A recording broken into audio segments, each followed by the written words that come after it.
Last year, after closing up my apartment in Madrid, I set out on a trip through my beloved homeland, Spain. It was a trip I shall never forget. I guess everyone in the world wants to know more about his own country. At least I always have.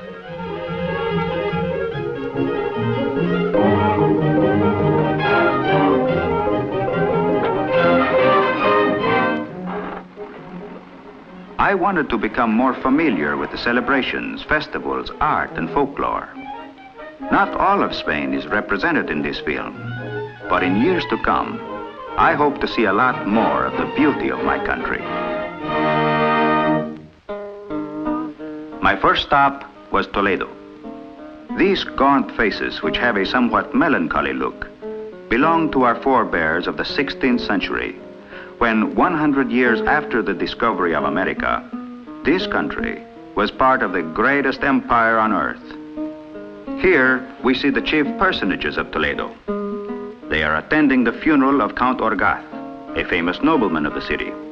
The artist who painted this canvas was a Greek, and therefore called El Greco. He married a beautiful Spanish girl, and they had this son, who, in the course of time, became an architect in this city, a map of which he holds in his youthful hands.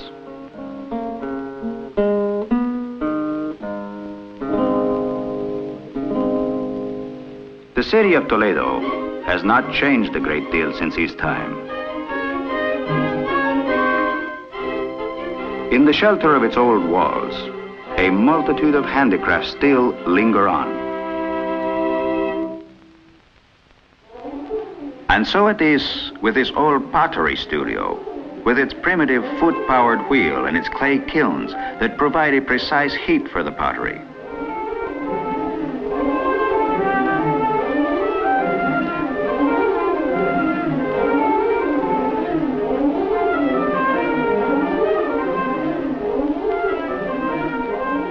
These beautiful and unique pieces, which are modeled and painted by hand, are sold in the marketplace that is located in the main square, a colorful gathering place for both the local people and tourists shopping for bargains.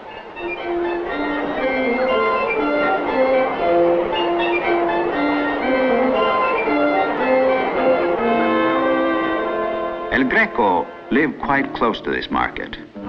He no doubt heard the shouting of its dealers from his dwelling. His house is still as it was then. Furniture, a few pictures, and some books are intended to evoke his life.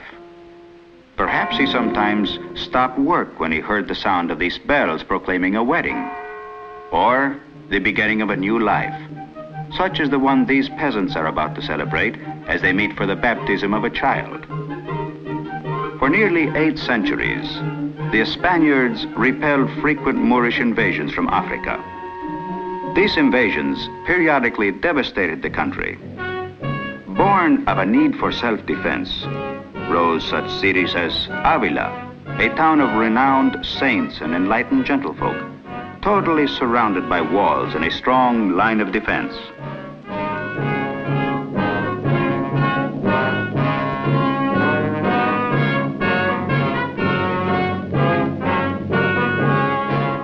These are the lands of Castile, situated approximately in the center of Spain, a region of cold winters and extremely hot summers. The Castilians, too, defended their homeland against the Moorish invaders, and with equal tenacity built their castles and fortresses. Some of these castles were constructed of stone, and others, due to the Moorish influence, were made of brick. Castile means land of castles, and each center, each small town, has its own castle.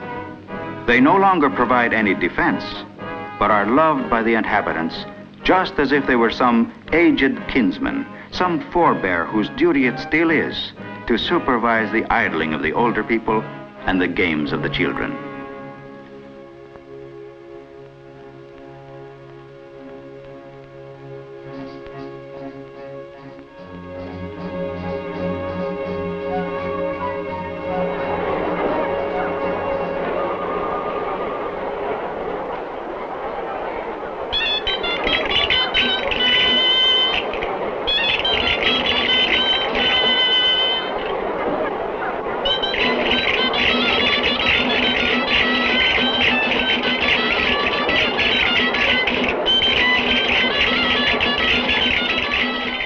one sees many typical dances throughout Spain. This one is called the Jota of Segovia. This particular dance is performed to simple primitive music, but its pattern and steps vary with the region.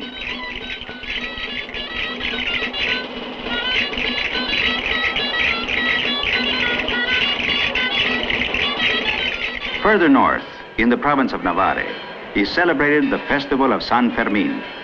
Every year, on the 7th of July, when the clock on the town hall in the city of Pamplona indicates 12 o'clock, His Honor the Mayor fires a signal into the air, and the big week begins. 7 wonderful days of clamor, music, and festivity.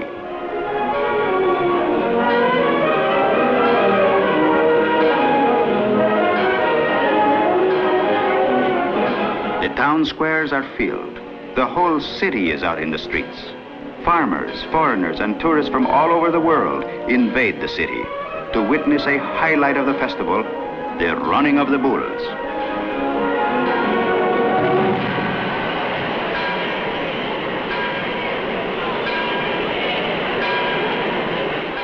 Every morning, the brave bulls that are to take part in the bullfighting contests that day are driven toward the main square from their corrals on the outskirts of the city. Their route traverses the town, and the young men joyfully participate in a skirmish of war which no military general in the world would condone. They flee before the enemy. This perilous game, in which the fruitless and heroic are combined with rare skill, yearly attracts an ever-growing number of Spaniards and foreigners, specialists in the San Fermin Marathon, a Spanish event of 5,000 crooked meters.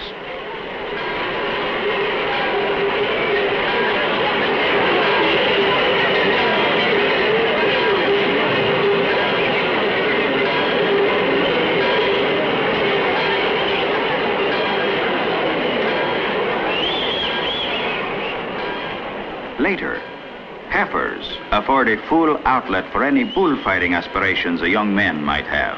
Now, contrary to appearances, danger of injury is slight, as the animal has its horns padded to eliminate the possibility of anyone getting gored. The whole spectacle, which might have proven tragic in the morning, ends up by becoming an afternoon farce. Even though some of Spain's most famous bullfighters are signed up for the fights at Pamplona, it seems as though the people's minds are on other things. The whole city is obsessed with the noise, the music, dancing, obsessed with a real festival feeling. Ernest Hemingway wrote of this festival in his famous novel, The Sun Also Rises.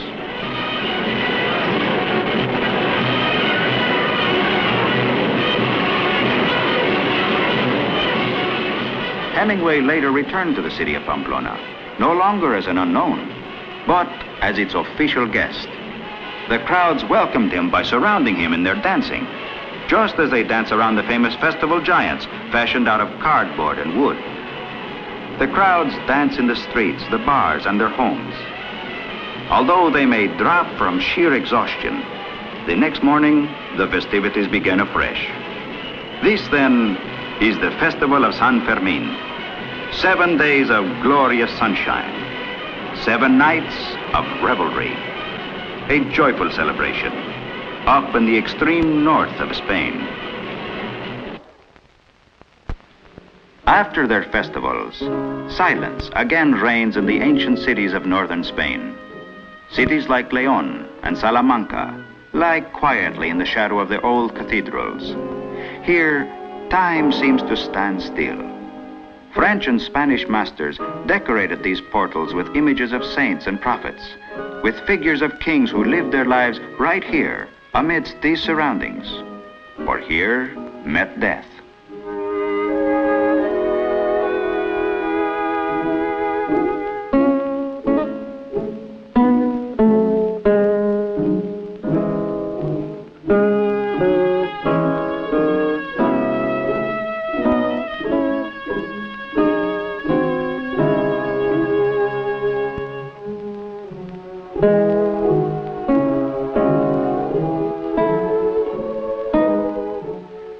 One of the most famous cathedrals of Spain is in Burgos, the city where Castilian Spanish is spoken to greatest perfection. Its towers look out over plains that extend down to Segovia through the center of Spain. The people of this plain, in their need for defense, took advantage of the mountains and built their habitations and walls in inaccessible locations.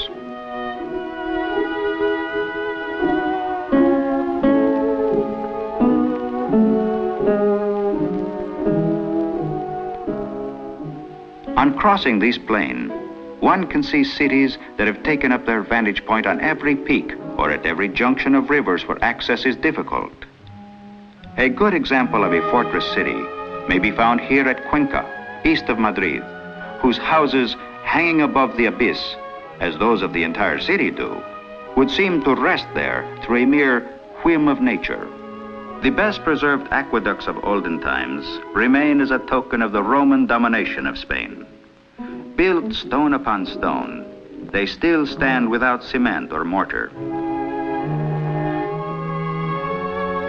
The art of architecture in stone has been kept alive in Spain over the centuries, and it now flourishes in Salamanca and in Santiago de Compostela, a place famous for its pilgrimages and for its old university tradition.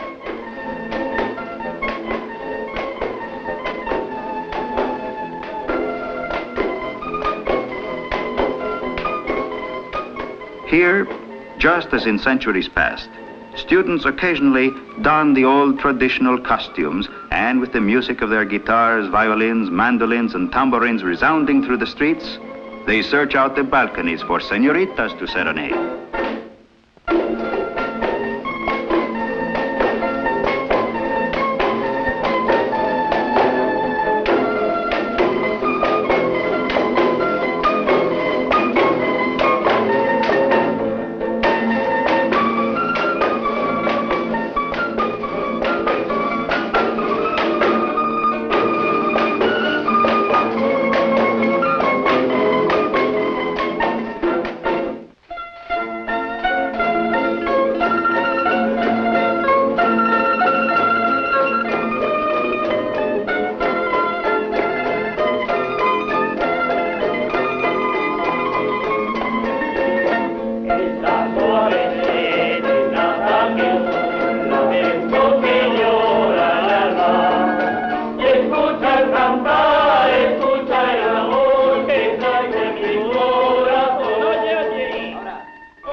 Here, long ago, lived a student who was very much like the youth you see here. He grew up to be a man who wrote a book that won him worldwide fame.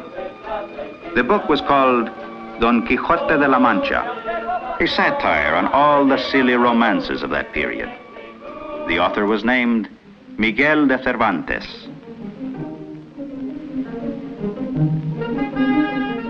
Standing before these windmills, in the area that served as a setting for this famous novel, I found it hard to resist the temptation to bring back some reminder, even though a mere snapshot.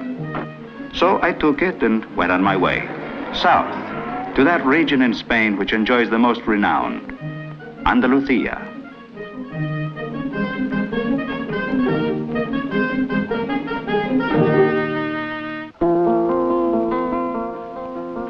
Of all the lands that the Moors ruled in Spain, their favorite region, and the one they embellished most with their art, was Andalusia.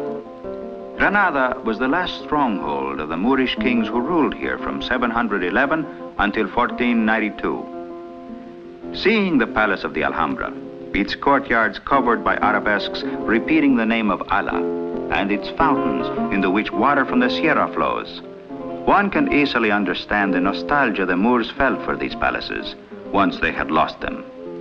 The author Washington Irving lived inside these walls a century ago. It was here that he wrote into his story the legends that had been accumulating here through the centuries. His book was entitled Tales of the Alhambra, and whoever has read it will relive the scenes of its pages on beholding this setting. While wandering through the little streets and alleys that lead down to the modern city, a person can sometimes hear the sound of a guitar playing the prelude to some dance. The flamenco dance of Andalusia has spread abroad, and having gained pupils throughout the world, has given rise to numerous schools and artists appearing on stages throughout the world.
Spring finds the people of Andalusia and throughout Spain busy, preparing for Holy Week, a celebration commemorating the passion and death of Jesus Christ.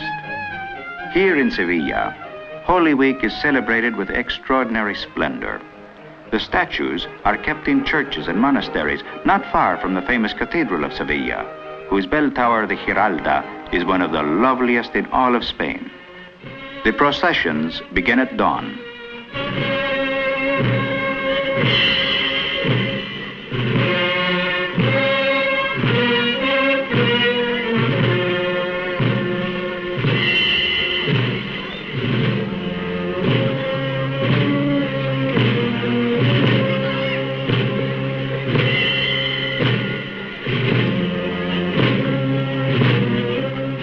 The Christ of the Gypsies, nicknamed the Cob, shows its agonized profile against the morning sky, while the drums give a deep roll at Triana Bridge. These statues are paraded throughout the day and night. Each confraternity or religious association carries its patron saint on its shoulders. This is heavy and tiring work because of the weight of the sculptures and the long winding route of the march.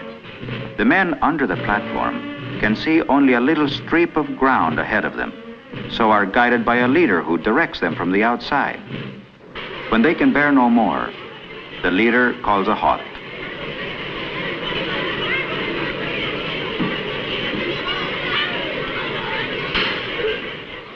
After a short rest, they are again on their way. It is a long march when one considers the short steps the bearers have to take.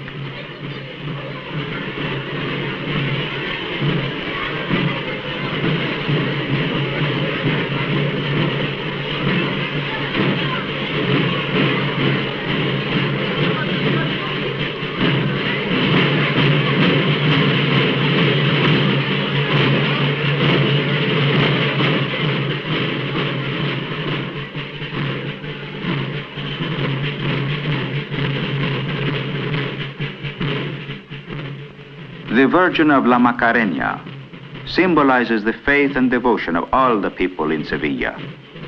Every year, people gather at her shrine to plead for grace, to give thanks for some favor granted, or simply because of religious devotion, an emotion that is sweeping all of Spain this week. After Holy Week, most of the tourists depart for the coast, where a monument commemorates the deeds of Christopher Columbus, right on the spot where he set out on his historic voyage to America. This area in southern Spain seems to awaken from its winter lethargy in preparation for the hundreds of visitors who will come here each summer. The towns of the Sierra, still white from past festivals, once more receive a cleansing coat of whitewash, which serves as one of their most decorative elements. In one of these towns, Ronda, there exists the oldest bull ring in all of Spain. Not far from the bridge that joins the old and new parts of the city, rises this circle of stone, where children demonstrate what great aficionados of the bullfighting sport they are by imitating the cape passes of the master toreadors.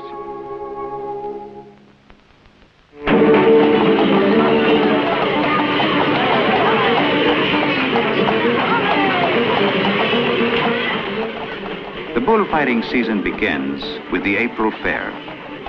In the narrow confines surrounded by the spectators, horsemen and horsewomen promenade. Dressed in the traditional costume of the region, they show off their mounts which, with their fine bloodlines, perpetuate the Arabic tradition for fine horse racing.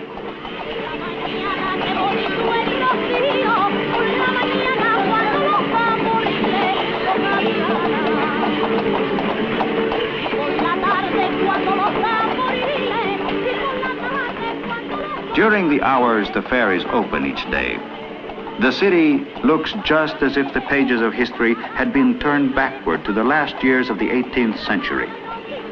That colorful and happy era has been perpetuated for us by Francisco de Goya, a Spanish painter whose canvases are shown in museums throughout the world. We see the works of one of the greatest geniuses of Spanish painting, Diego Velázquez. A contemporary of Rubens, he left Spain only twice in his lifetime and spent most of his time making portraits of the royal family.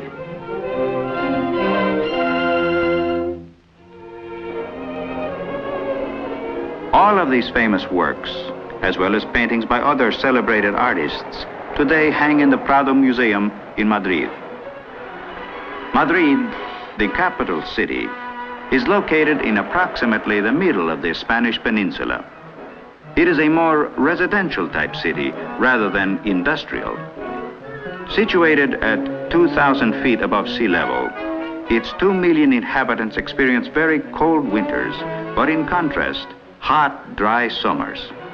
It is not a large city in the classical European sense. Its newer streets and recently built structures tend to give it a very modern look.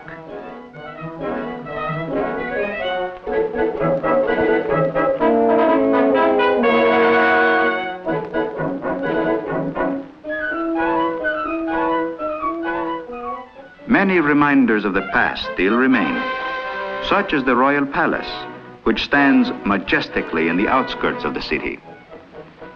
A sculptural group, representing the civilization of the ancient world, stands in contrast to the gardens surrounding the buildings of University City, where students who will someday direct Spanish industry are trained. In the south, on the coast that faces Africa, are to be found the modern installations of escombreras, where petroleum is refined for all of Spain.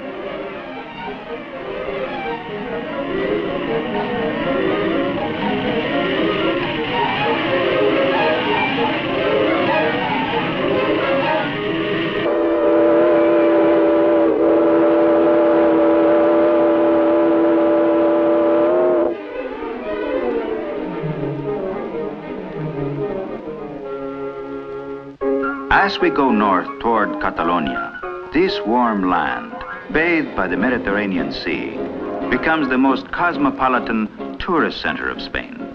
Tossa, whose castles still perpetuate the adventures of the Barbary pirates, is the capital of the Costa Brava, so named because of the abrupt beauty of its landscape, a landscape that is served as a setting for numerous motion pictures. Many camping groups have sprung up under the auspices of the international tourist movement. The sunshine and beautifully transparent water attract people from many latitudes to this region of rugged solitude.